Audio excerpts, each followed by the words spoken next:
ಮಾತಾಡಲಿಕ್ಕೆ ಶಾಸಕರು core committee ಅಧ್ಯಕ್ಷ ಅಂತ ಜಿಟಿ ದೇವೇಗೌಡರು ಬನ್ನಿ ನೇರವಾಗಿ ಅವರ ಮಾತಾಡ್ತಾರೆ. ಸರ್, ಇವತ್ತಾದರೂ ಕೂಡ ಅಂತಿಮ ತೆರೆ ಎಳಿತಾರೆ ಯಾರ್ಯಾರು ಎಲ್ಲಿಂದ ಸ್ಪರ್ಧೆ ಮಾಡ್ತಾರೆ ಅಂತ ಹೇಳಿ. ಈಗ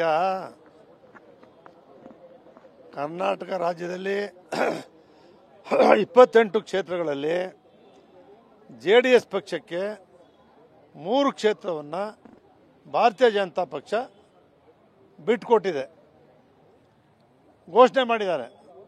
ಅವ್ರು ಘೋಷಣೆ ಮಾಡಿದ ಮೇಲೇ ನಾವು ಫೈನಲ್ ಆಗಿ ನಿರ್ಣಯ ಮಾಡಬೇಕು ಅಂತೇಳಿ ಕಾಯ್ತಾ ಇದ್ವಿ.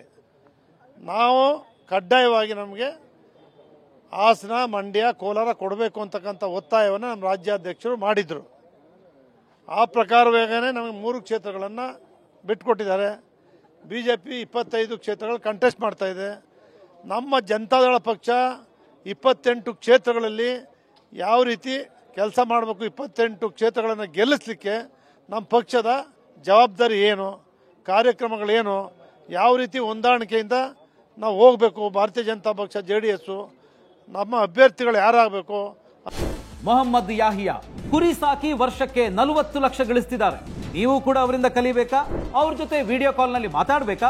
ಈಗಲೇ ಫ್ರೀಡಮ್ ಆಪ್ ಡೌನ್ಲೋಡ್ ಮಾಡಿ ಅನ್ನೋದ್ರ ಬಗ್ಗೆ ಎಲ್ಲಾ ಚರ್ಚೆಗಳ ವಿಚಾರ ಇವತ್ತು ನಡೆಯುತ್ತೆ. ಈಗ 3 ಅಭ್ಯರ್ಥಿಗಳಿಗೆ ಇನ್ನೂ ಗೊಂದಲ ಆಗಿದೆ. ಯಾಕಂದ್ರೆ ಕಾರ್ಯಕರ್ತರು ಸಂಘಟನೆ ಮಾಡಬೇಕಾಗುತ್ತೆ, ಓಡಾಟ ಮಾಡಬೇಕಾಗುತ್ತೆ. ಯಾವತ್ತು ಅಂತಿಮ ಮಾಡ್ತೀವಿ? ಇವತ್ತು ಮಾಡ್ಬೋದಾ? ಬಹುತೇಕವಾಗಿ ಇವತ್ತು ಅಂತಿಮ ಮಾಡಬೇಕು ಅಂತಾನೆ ಇವತ್ತು ಕೋರ್ ಕಮಿಟಿ ಸಭೆ ಮೈಸೂರು ಲೋಕಸಭಾ ಕ್ಷೇತ್ರದ JDS ಪಕ್ಷದ ಮುಖಂಡರು, ಮಂಡ್ಯ ಕ್ಷೇತ್ರದ ಮುಖಂಡರು, ಕೋಲಾರ ಎಲ್ಲರೂ ಕೂಡ ಕರೆದಿದ್ದೀವಿ, ಕೋರ್ ಕಮಿಟಿನೂ ಕೂಡ ಕರೆದಿದ್ದೀವಿ.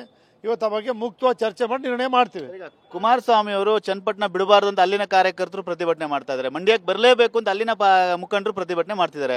ಕುಮಾರಸ್ವಾಮಿ ಎಲ್ಲಿ ಸ್ಪರ್ಧೆ ಮಾಡ್ತಾರೆ, ಸ್ಪರ್ಧೆ ಮಾಡಲ್ವಾ ಅಂತ ಹೇಳಿ. ಅವ್ರಿಗೆಲ್ರಿಗೂ ಏನಾಗಿದೆ, ಕುಮಾರಣ್ಣ ಕಂಡ್ರೆ ಬಹಳ ಪ್ರೀತಿ. ದೇವೇಗೌಡರು ರಾಮನಗರ ತವರೂರು, ಚನ್ನಪಟ್ಟಣ ತವರೂರು, ಮಂಡ್ಯ ತವರೂರು, ಅದು ಕುಮಾರಸ್ವಾಮಿ ಅವರಿಗೆ ಶಕ್ತಿ ಕೊಟ್ಟಿರ್ತಕ್ಕಂಥದ್ದು, ದೇವೇಗೌಡರಿಗೆ ಶಕ್ತಿ ಕೊಟ್ಟಿರ್ತಕ್ಕಂಥದ್ದು ನಮ್ಮದೇ JDS ಪಕ್ಷ, ಜನತಾ ಪಕ್ಷ, ಜನತಾದಳ. ಕಳೆದ ಬಾರಿ ನಿಖಿಲ್ ಅವರು ಸೋತಿರೋದ್ರಿಂದ ಮಂಡ್ಯದವರು ಈ ಬಾರಿ ಸೋತಿರ್ತಕ್ಕಂಥ ನೋವನ್ನು ನಿವಾರಣೆ ಮಾಡ್ಕೋಬೇಕು ಅನ್ನೋದು ಅವ್ರಿಗೆ. ಚನ್ನಪಟ್ಟಣದವ್ರಿಗೆ ಶಾಸಕರಾಗಿ ಕೆಲಸ ಮಾಡ್ತಾ ಇದ್ದಾರೆ, ಅವ್ರು ಹೋಗ್ಬಿಟ್ರೆ ನಾವೇನು ಮಾಡಬೇಕು ಅನ್ನೋದು ಅವ್ರಿಗೆ. ಈ ರೀತಿ ಹೋರಾಟ ಮಾಡ್ತಿದ್ದಾರೆ. ಒಟ್ಟಾರೆ ಎಲ್ಲರೂ ಕೂಡ ಮಾತಾಡಿದ್ದಾರೆ, ಎಲ್ಲರೂ ಕನ್ವಿನ್ಸ್ ಮಾಡಿದ್ದಾರೆ.